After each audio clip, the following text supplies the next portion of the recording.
Hello everyone, today I had a scheduled flight for New York to attend the Times magazine's gala for the 100 influential emerging leaders of the world. However, I was unjustly stopped in the Karachi International Airport by the FIA officials. They haven't given me any explanation. They have took my passport and my name is not in the ECL. They are not even responding to my queries.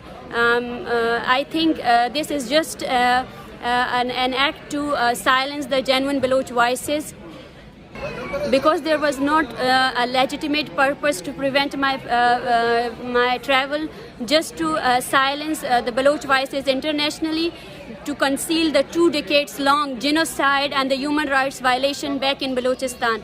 Because in Balochistan, no media and can ever have the right and competency to reveal what's happening in Balochistan. So the human rights defenders are now prevented for their advocacy in human rights.